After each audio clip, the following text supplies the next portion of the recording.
Austin 316 says I just whipped your ass. Finally. The Hitting the Turnbuckle podcast. Who's come back? Give me a hell yeah. Welcome everybody back to another episode of the Hitting the Turnbuckle podcast. I'm your host, Andy Burrows, and as always, I'm joined by my illustrious tag team partner and good friend and co-host, Mr. Adam Cousins. Adam, good morning. We're recording this one really early. Good morning. 9:30 on a Sunday morning. What are we doing? Yeah, we are dedicated to this cause. We are back with our SmackDown review. We didn't get a chance to review it on obviously the show because we recorded before SmackDown aired. It was a solid show, mate. I really enjoyed it. I thought it was a good one. I thought it was a million times better than Raw, put it that way. They started off well. What was it? Cody started it off with an interesting promo. It's not often you get a build up to WrestleMania where the guy in the main event of WrestleMania is helping set up another storyline for WrestleMania. I mean, I guess that's kind of where we are with WWE, right? Yeah, definitely. No, I liked it. I mean, it kind of prologue to what happens later on, which was great. It was good for it. Again, it's sort of because I suppose Roman's part-time as well, and there was a side story with with Roman. It kind of nestled in nicely to what they were doing. So yeah, I thought it was a good start. Cody done his usual. He's great on the stick anyway, so a good strong start. It was good. What did you make of the eventual setup? We can't just talk about that and then not go to the end kind of thing when we can fill in the bits in the middle. Yeah, it was in it. We said a couple of weeks ago, we said, look, it's going to be a long-term booking, long build. They've been building this for 4 weeks now, probably since Rumble, the backstage segments with Sami Zayn and Kevin Owens. And I don't think I've ever heard a bigger pop for a hug in a wrestling ring, probably since Ms. Elizabeth and Randy Savage at WrestleMania 7. That's how old I am. But what did you make of it? I thought it was good the way they'd done it. And, we've still got, another 2 SmackDowns before WrestleMania. So it's going to be interesting to see what they do with KO and Sami Zayn moving forward. Yeah. I mean, obviously, as we said, we kind of knew that it would eventually happen. We just didn't know at what point. Pop was amazing. It was just like the Raw one when Jay and Sammy hugged it just before he kicked him in the head. The only thing I would say, and it's not a criticism, I would have loved that in Canada. I would have just thought bringing them in Canada to do that. Obviously, the locations just didn't add up from the story, which is fine. It's still got an amazing pop for the hug. I just would have loved to have heard that in Toronto or somewhere like that, or Ottawa or wherever they had been. But great end. It built up very nicely. He'd left, he'd taken off. I had wondered what was going to, if this was going to be the one, or maybe he would have come out and then just walked off and left it for another week. But they done it. It's great. They're together now, and now we can focus fully on them versus the Usos. Probably night 1 of Mania. Yeah, apparently though, it's not the main event's going to be Rhea Ripley versus Charlotte. That's caused a little bit of a stir online. What did you make of that? I mean, I'm all right with it. I mean, I think it'll be a solid match. I don't know if I'd have it as my sending everyone home match. I probably would have had it as Sammy and KO versus the Usos. I mean, what did you think? It's only rumors, but apparently it's signed, sealed, delivered that the ladies are going to main event night 1. I think it's always been on the cards anyway.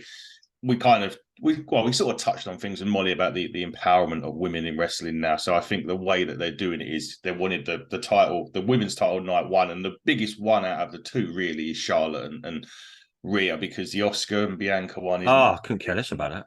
Yeah, so I think, I'm not saying we're invested in that match. It's obviously one that we've already seen a couple of years ago. The build's been okay, but I just think what they're trying is having the women's title night 1 and the universal title night 2, which is fine. To be honest, I don't even think where positions of matches are really that important for me. Like, I don't particularly care who ends it. I think it would have been nice to. I like it when they open it with a quick match. If you look back in the past, it's always been like a high flying, like a Rey Mysterio or a fast paced match. You don't want to, you never let the Undertaker open the show. Put it that way, back in the day, because methodically he builds into his matches. You know what I mean? You want to get the crowd, you want to get the blood pumping, you want to get the crowd into it. So, I think it'll be all right. I mean, it's going to be I don't know, it's going to be about 3:00 in the morning for us. So whether it's going to be later than that. probably later than that. We're about 4 a.m. They had this, while we're quickly talking about the women, they had this qualifying fatal 4-way thing. What? I missed that. I think I must have popped downstairs or something. I come back and there was a fatal four. So that's at WrestleMania, right? So they're doing 2 showcase tag team matches. Women, one men. I gather one's one night, one's the other. So this match was a qualifying match to put the team through to that fatal 4-way showcase match. It's going to be on both. It's going to be like branded. So I think you're going to have 2 from SmackDown, 2 from Raw. I guess the winners get a shot at the tag titles. It'd never been announced because the men's have got one as well. So I think that starts on Raw Monday. So I don't actually know what the. I think it's a case of trying to get some matches filled up on the card, maybe. I just think 5-hour card. You got. Yeah, I mean, I'm not really that thingy about that. I would rather have meaningful matches with a story and let them have longer than throw in a couple of matches. I get why they're doing it. They've got a big roster. They want to try and get as many, people on the card as possible. But for me, WrestleMania has always been about either dream matches or big feud enders. Matches that mean something. They get 25 minutes plus every one of them and just let them go. I haven't heard anything of it. There's no Andre the Giant Battle Royal this year, is there? I mean, but no. A couple of years ago, was it last year or the year before? It was on SmackDown, wasn't it? It got moved. It even got bumped off WrestleMania. So I don't even think they're going to do something like that. Yeah, I mean, I think it'll be quite cool what they did. Like you say, they've got 5 hours night one to fill. They've got the pre-show is probably going to be a good 2 hours, I'd imagine. They really, WrestleMania for us, all the UK listeners, it will probably start around 8 o'clock in the evening, 9 o'clock in the evening, and that's just the build-up. You know what I mean? And obviously, we're lucky we still get to watch it on WWE Network. Obviously, in the States, it's on Peacock TV. But it's going to be a long night. Talking of night, what did you make of your boy LA Knight? What's going on there, mate? I was a bit like, oh my god, it's probably one of the bits on SmackDown, and obviously they've announced moving forward he's going to have a match with Solo this coming Friday. Rey Mysterio Rey Mysterio this Friday. What did you make of what they're doing with him? I think they've kind of got his build a couple of weeks ago, maybe 3-4 weeks ago, looked to be quite good. He seemed to be gaining some traction. Now WWE, it's looked like they've gone, we're not quite sure what we're doing with you yet. And maybe this is all because he's just going to come out and take a few Stone Cold Stunners on night 1 or night 2 of WrestleMania. So they're kind of like, well, we don't need to build anything because you're going to get stunned at WrestleMania, and then we'll figure you out at the SmackDown the week after. What did you make of it? I was struggling after last night what I saw to even think about LA Knight. Oh yeah, you text me. What did you text me? All our listeners, what did you text me last night? What's happened? Let's just say he's had a bit of a leak, and it's not flattering. When the women have a leak, well, he had a leak, and suffice to say, I don't think he. Well, yeah. Is he all LA and no night? Can we word it like that? Yeah. It's an image I didn't even expect to see, and I didn't ever want to see. But yeah, it was a bit of a nightmare. Anyway, let's move on. LA Knight on SmackDown. Yeah, I think you're right. I think it's just built. He'll come out. The other wrestler I was thinking of, because I know that they've started to bring him back up in conversations now, so it's not going to be like a megastar like Austin or anything like that. But potentially he could come out and start slagging LA off, or whatever. You can't have WrestleMania about LA Knight. The other guy I've got in mind after I've been reading recently is Randy Orton. I saw something like that earlier this morning when I quickly checked Twitter. There was rumours that he's coming back. Yeah, I think they've internally started talking, which generally means it. And obviously Riddle's been out because of his suspension and stuff like that. But he's addicted to drugs. His addiction or whatever. Yeah. So perhaps I'm not saying it wouldn't be a big letdown, but perhaps he could take an RKO instead. If Austin doesn't have it, they're going to have to throw a lot of money at Austin and to get him to come out. If you follow an Austin on Instagram, which I'm guessing most wrestling fans that listen to this do, he's working out, he's looking good. Yeah. He's been doing that for, I'd say, on his Instagram maybe at least a couple of months every day, where he's posted something that he's either in the gym or he's doing something to obviously get his cardio up. I mean, we were all shocked. Was it last year when KO and him had an actual very, very good match? And maybe Austin can do a match. Maybe he could. Him and LA Knight could give us a 15-minute match, I suppose, at WrestleMania, with ending with Austin. Not going to take too many bumps, but a couple of Stone Cold Stunners, send the crowd unhappy sort of thing. Yeah, they could do. He could easily do a match. I don't think that's a problem. Although potentially, I know they're trying to stack next WrestleMania's card, so he could be already starting to focus on Next year. Yeah, they've already started to focus on it. They want like a Rock, Austin. Rock, Austin, Brock. So I mean, there was talks about him even taking on Brock at WrestleMania this year. And I was like, no way could Austin. I get the build. The story would be great. We know all about the story from when Austin walked out, didn't want to do the job. So it would be, the story's already set for that. But I just can't see Austin taking those kind of bumps. Then there was talk of Austin Rock again. That would be good. Yeah, it could get that. But I think they're going to try their best for Mania 40 to get the Rock and Roman. They've got any sense, they'll put Austin and Rock together. See, that would work. They could have Roman and Solo. I don't know. Imagine the build for that, Oh, yeah. There's no tags, blah, blah, blah. There's no team that can touch us. And I don't know how they do it. And all of a sudden, 3 weeks before Mania, The Rock appears. Or you could even leave it to the night of Mania. They're standing in the ring. All of a sudden, The Rock music hits and he needs a partner. Bam, the glass smashes. Yeah. Austin comes out and wow. Or they do it as a handicap and then the Austin comes out as a, I think with The Rock, they would heavily promote him being in, guaranteed numbers, isn't it? If you say advertise him on Raw or SmackDown, there's 3 million people tuning in. Cena, when the third hour of Raw that Cena come on was the highest rated hour free in years. He was up like 20% over it because he's a draw, isn't he? The Rock and Austin are draws. You get them on. Austin, you could always do as a little, you could always, say the glass can smash at any point. So, but with the Rock, it would start probably at the Rumble if he was going to do anything. I would have thought anyway, but that's a year down the line. Obviously, you still got, that will tie in, I reckon, with the Rock's got to go in the Hall of Fame sooner or later. I mean, I know they left the Undertaker a long time, but this is taking a piss now. I mean, you got Batista's probably going to be going in before the Rock. Well, he's not going in this year. Good. If he goes in before the Rock and John Cena, then this ain't wrong. Yeah, Batista has got scheduling. So from what I've read, that he's filming WrestleMania week. That week. Well, great. I'm sure that film's going to be really good. So I'm pretty certain that's why he's not. Well, he hasn't been announced. They announced Mysterio and announced Great Muta, didn't they, on the bump? So yeah, did you see the people tweeting when they announced the Great Muta? Everyone was like, "Remind me how many WWE titles he won." Yeah, they love this kind of thing. They don't know. I mean, don't get wrong. I know who the Great Muta is.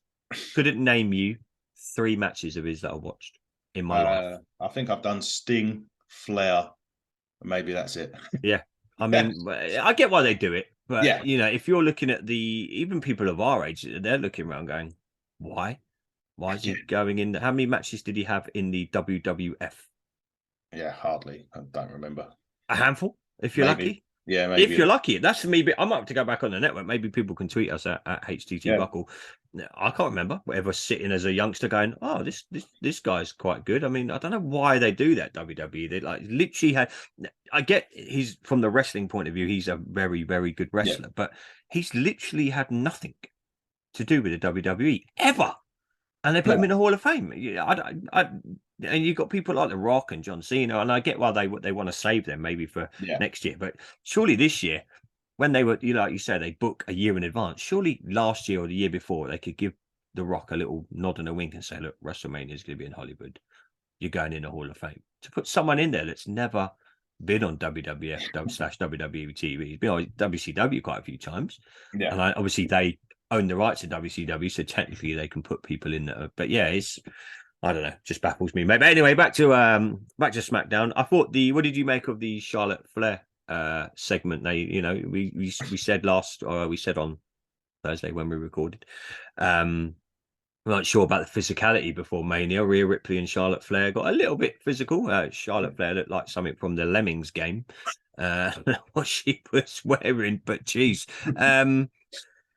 We mentioned at the start of the show that it's going to main event probably night 1 of WrestleMania. Have you been happy with the build so far? I'm struggling. I'm not going to lie to you. I'm struggling to get excited for this match. I think it'll be a very, very good match.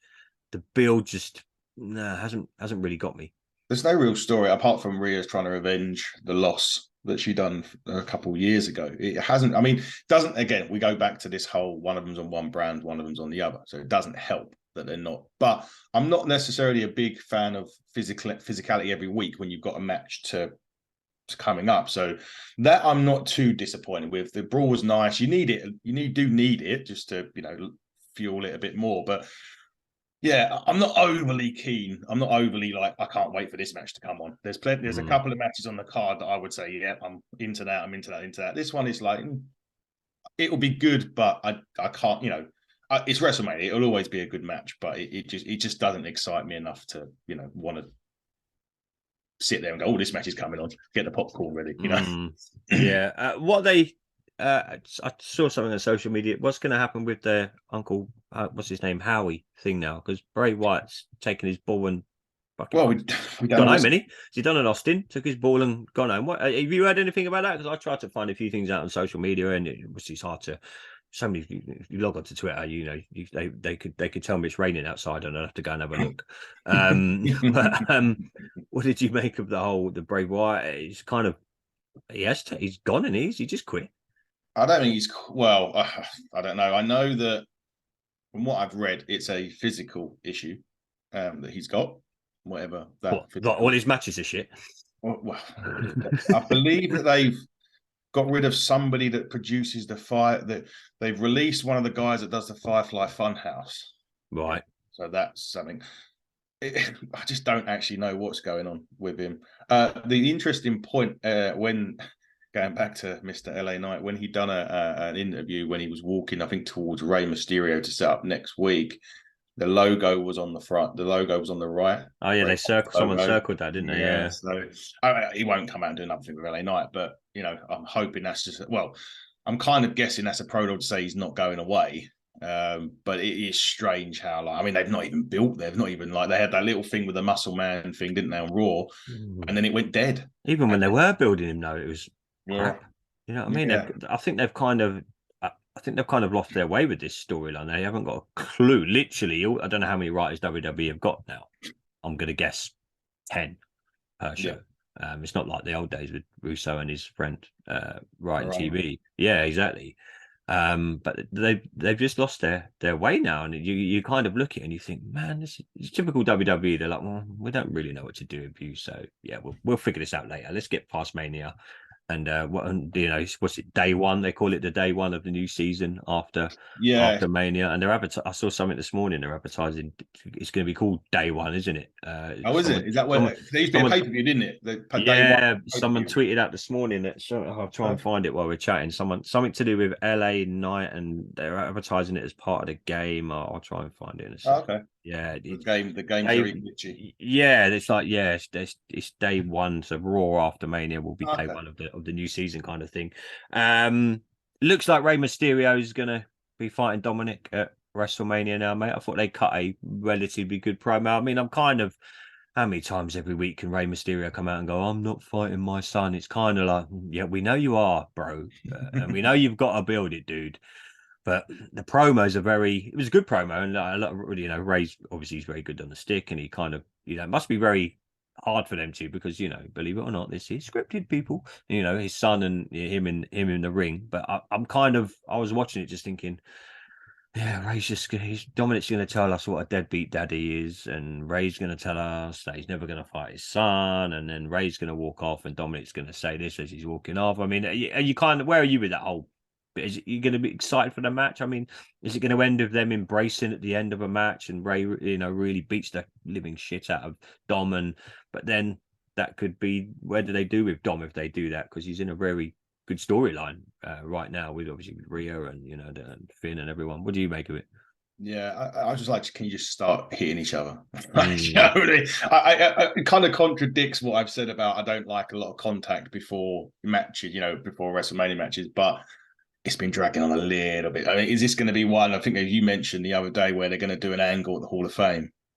Oh, could you imagine? They've done it everywhere else, haven't they? They've done one at Thanksgiving. They've done one everywhere. So anywhere there's been a family event, quote, I'm doing air quotes here for those not watching on YouTube. That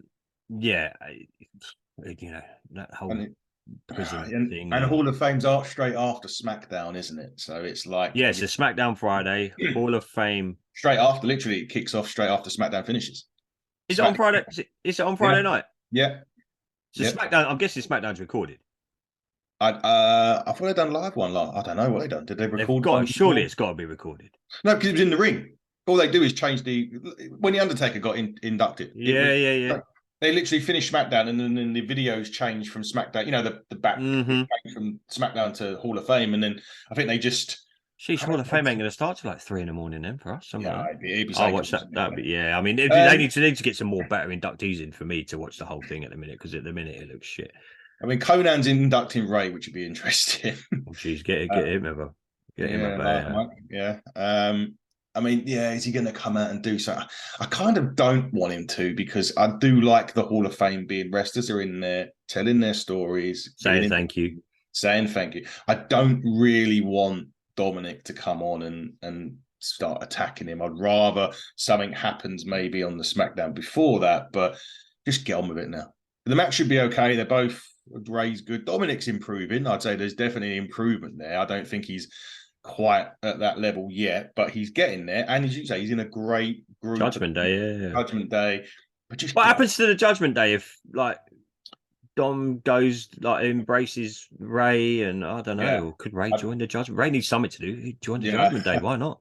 I don't think he'll join WWE, but I did hear Finn mention that they're recruiting again after WrestleMania. So maybe they're getting ready for Rhea to move over to SmackDown as the champion. So they're going to need to fill that void. Maybe Alexa Bliss might join it. Who knows? I mean, she's waiting for a call. So I know there was thing with Bray, but because Bray's having this trouble, that's kind of pushed her down. So is it get her in the Judgment Day? I don't know. I mean, I know Finn said that he's recruiting again. So it looks like they're not going away any time soon. It might just be shuffling around some of the people that are in there. I think, is that it for SmackDown? Have we covered it? We had the what else did we have? The match was quite good. So the main event was what did you make of them? Yeah, sorry, that's it. Sheamus and Drew. What did you make of it? We called this. What did I text you straight away? What did we do it 2-3 weeks ago? We said this is going to be triple threat. It's going to happen. Book it. Soon as the end of that match happened, I couldn't find my phone quick enough to text you and be like, here we go. Told you. What did you? It's set up for a good match though at Mania. I think any match at Gunther's is going to be a good match.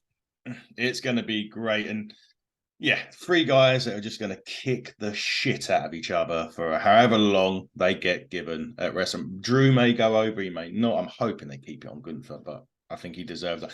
I actually remembered coming on your podcast with you and Parker and saying to you, this may have been back in June, that I wanted Gunther to hold it till WrestleMania. And funnily enough, here he is. We're getting to WrestleMania and he's still the champion. However, the interesting point, I think, happened after SmackDown when they done an interview with Cody and Ludwig Kaiser interrupted, which sets up their match next week. So I'm wondering if that's a feud that Cody's going to have, not necessarily with Ludwig Kaiser, but with Imperium post WrestleMania. Yeah, I suppose if he does, Gunther does drop the belt, Cody's gonna, or are they gonna?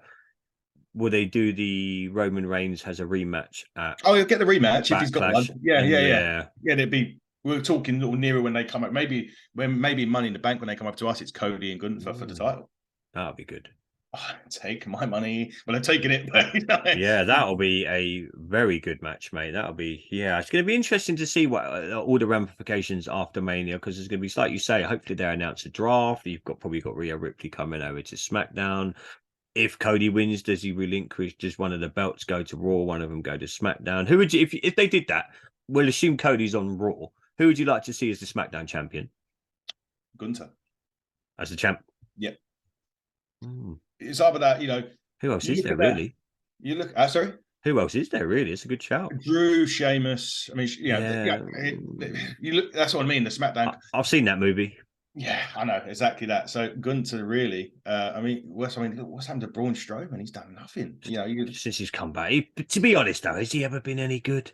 Really? I liked him with his feud with Roman. That was good, but he was. Yeah. He's another one that got decimated by Goldberg. Didn't Goldberg beat him? Yeah, at Saudi Arabia, right? Saudi Arabia, I think it was, and it squashed him in but he's another one, another Vince McMahon, big guy, jacked up. But what did they ever do with him? It's another. If you look at it, what did they really do? If you look at someone like the Big Show, really good WWE Hall of Famer potentially. Oh, definitely. What did they ever do with him though? Really, if you really strip it back, you know, Turned him face and heel. they turned him in. Yeah, they had him in a Scottish kilt at one point doing stupid dances. You know, when he bust out the ring at St. Valentine's Day Massacre. Now you're testing me. Yeah. Chucked Austin through the Yeah. cell, and Austin then went on to WrestleMania. But what did they really do with like someone like the Big Show? And these big guys kind of get lost in the process. Do you think? Because I do like what the Undertaker said. So he was talking about Omos and he was really high on Omos, which is whatever. But he did mention that he believes that Omos should be an attraction. So he's not like a guy that we should be seeing every week doing stuff in the ring, having matches every single week. He's a guy that you should be seeing on special attraction matches as the year goes on. So perhaps what they should have done and I suppose it was still in the Monday night. Was they still feuding with WCW at this point, or had they already bought them out when Paul White, Big Show come in? I can't remember. They had already bought them out a while ago. I think. Hang on, what St. Valentine's Day was 98.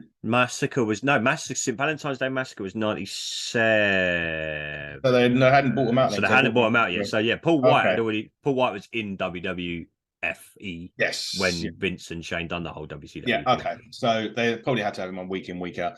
But yeah, I think Undertaker said it right about Omos, and they probably should have done the same with Big Show. But obviously different. We're talking different times now, aren't we? He was ECW champion at one point, when they done Vince, Bobby Lashley. They had Bobby Lashley was the last one. Yeah, that was a crazy time in wrestling. I mean, it's pretty much like what AEW doing now with the Ring of Honor separate shows. I mean, but I like that bit though.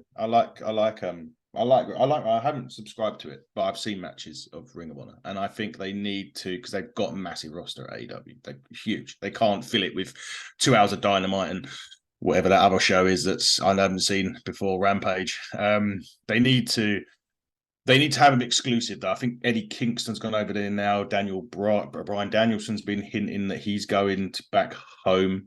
Which will be CM Punk put something about Honor on his Instagram recently. So is he going to see out the remainder of his contract over in Ring of Honor, maybe? So it should really be a separate entity. I mean, it is. I mean, it's not AEW Ring of Honor. It is Ring of Honor, but they need to start. They need to start having. And I think they've got another hour show coming up, or they've been commissioned another 1 hour program on TBS, is it, or TNT, or whatever? Yeah, but quality, not quality. In an hour, my friend. Yeah, I'd rather 2 hours of Rampage and then have that as a separate, and then you've got Ring of Honor, and then you leave Scott, and they've still got a stacked roster there of people that you don't hardly see for weeks. Yeah, I mean, you sent me a thing this morning. John Moxley was even bleeding on a house show last night. I mean, what they're obsessed, didn't they? Whatever they call it. I mean, yeah. I don't know, maybe he's making up for the time they couldn't do it in WWE. But yeah, I saw that this morning. There was a house rules or something. I don't think he was too happy about having to actually be on that show from, again, reports saying that, I think Sammy Guevara refuses to do house shows. Really? Yeah, doesn't want to be doing the flips and such and such. However, I know you haven't seen Dynamite, and I know you turned it off, but I wanted. Yeah, I tried, mate. I'm not gonna lie, I tried. The interview bit at the start with the Rebar Mitzvah. Yeah, that was enough for me. I was gone. I liked when they had the 4 pillars in the ring, and Darby Allin absolutely fucking nailed it with his promo about how when people are annoyed and upset, they cry on Twitter and all of this stuff. And he even said that MJF done it, and the fact that if he doesn't get a title shot, he's going to, I'm going to cry on Twitter. And it was just a really good. I like that. I like that bit. The rest of it, skeptical. Yeah, they've got some good wrestlers. I mean, I used to watch AW religiously every week. I subscribe to Fight TV, but I've just lost all interest in that company. I mean, they just haven't engaged me enough to keep me as a fan. I follow them on Twitter and like social media and stuff, but they have not engaged me nowhere near enough. Maybe if CM Punk comes back, I mean, it might sound shit. Some fans might be like, "What for him?" But he is a draw. CM Punk, he always has been, and he always will be. If they get infeuded with MJF again, and hopefully they get all their backstage. All you hear is, and again, this is all rumors, but some of it's played out in public. Yep. All you ever hear is backstage turmoil at AEW. Don't get me wrong, you hear that in WWE as well. This is not just AEW exclusive, but It seems like kind of the WCW days. It sounds to me, from what I'm hearing, is I don't know about you, the inmates are running the asylum. I think in some cases, when you've got wrestlers that are vice presidents, it doesn't help. Mm. I mean, I'm not saying, by the way, I'm not saying Kenny Omega and the Bucks are, being arseholes backstage or anything like that. We don't, none of us know. And the reality is, not even the people that report, they get snippets. They don't get. People like Meltzer and these guys. Well, I don't know. Meltzer's on the fucking payroll, isn't he, over there? But he's at the Christmas party, I think. Oh yeah. However, this week on it at Dynamite, and I'm not a fan of trampoline wrestling one at all bit. They are doing a match that they were going to try and do in 2021 with Kenny Omega and El Vikingo. And I have to say, even though I'm not a fan of that style of wrestling, it's not, I am absolutely stoked for it. I can't wait to see them turn to get it on. Dream match they tweeted out, didn't they? Yeah, it probably is, in fact, a dream match, to be fair. And I know we criticised Tony Khan for these huge announcements and special announcements and Christ knows what that are generally crap. I have to say, this one, I'm actually looking forward to die. Even if they just dedicate the whole of Dynamite to that match, I'd be happy. I can't wait for that match itself. Actually, it ended quite good Dynamite this week. So it ended with Hangman Page in the ring. I think it was the Blackpool Combat Club. Oh, I think I saw this on Twitter. And the Young behind Bucks. them was the Elite. Yeah. So is that a segue to where? See, that'll be good if they get back to that kind of show, and let these boys do what they do. Then you'll get more viewers on it. But it did go off the air, and I always say, when you even said it, when wrestling goes off the air, you want to think, I need to see next week. Now that did, although it's not in a bigger scale as what we've seen before with Austin McMahon, Rock and all that, to have it go off the air the way that it did, that got me. I must admit. I mean, the rest of the show, wishy-washy. That bit, I was like, I need to see that. And then they announced a dream match. I was like, okay, I definitely need to see it now. So they've got me next week. I'm watching it next week regardless. So, the show was wishy-washy. I mean, the trios triple threat was decent. I mean, Jericho appreciates Society, Elite, House of Black. You're always going to get a good match out of the majority of those guys anyway. So, but it's cooked me for next week. So I have to say, apart from it being a wishy-washy show, it's got me ready for next week. Okay, I might tune in. But what is not wishy-washy, Adam, is what we've got coming up. We are back on Thursday next week. Why don't you tell our listeners what we've got coming up? Yeah, so this Thursday, we've got the lovely Fiona from Inside the Ropes. We are discussing some Inside the Ropes bits, some bits about sobriety, some NWA. So again, I keep saying, get your notes ready. We need to be doing some of that this week. Then we've got WrestleMania week, which is our big week where we've got Melina Perez on the Wednesday, and I think it's 7. I think I showed you the picture. It's minus 7 hours, so it's 12. Yeah, you need to keep texting me and reminding me of these breaks, because I will. One day I am literally going to be sitting at work and you'll be like, dude, where are you? So we're going to have that. So we've got that Melina at 7. We've got Eric Rowan the following week. On the Monday, we've got Eric Rowan. I believe that's at 7:30. I have to check myself now. I've got to get it all reminded me myself. So we've got Eric Rowan the week after WrestleMania, and then we've got our sponsorships and our partnerships that we've announced for this week. Corey McRae was Monday. We had Pro Wrestling Carnage, and I've ordered my Beers and Beatdown shirt. Honestly, people, he is so happy about this. And we are going to have them on the podcast. We've got to sort it out. I'm not just going to say anything that show. I might just sit here and let you do it. I'll run it. Be a fanboy for half hour. I literally messaged them on Facebook when I said I ordered the shirt, and I said I'd be wearing it on the podcast, and I will get them on. We're going to have Beers and Beatdowns on at some point, just because they're just my team. And then the other one that we done late last week was Jurassic Pro Wrestling. Based in Essex. Funny enough, Corey McRae does a lot of work for them as well. So we've killed 2 burns, and I don't think that's going to be the end of the announcements anyway. I think we'll have a couple more. It's good, man, that we're we do enjoy talking WWE and some AEW, but UK wrestling, we're a UK based podcast. Obviously, Parker's still involved, but he's taking a little hiatus at the minute. But it's good to highlight all these. There's so many good UK promotions out there now. There's some really good, and hopefully, like you say, me and you are going to try and do one. Get to the Jurassic Pro. Yes, on that was Easter Sunday, isn't it? White Rabbit. Nothing to do with Bray Wyatt, but it's White Rabbit. Hopefully, you and I will be in attendance for that, so we can get some cool interviews, and we'll try and make that happen, mate. But yeah, dude, let's do this all again on Thursday. Make sure you go and check us out on social media. That following is slowly growing at HTT Buckle on Twitter. Just go onto Facebook as well. Search Hitting the Turnbuckle podcast. You can find me and Adam on there most days. And our videos are uploaded to the Sports Carnage now. Sports Carnage now, yeah. The boys that were the Sports Capital are now the Sports Carnage. So if you would like to see the show on YouTube, go and check. Yeah, go on at 10 o'clock on a Sunday morning.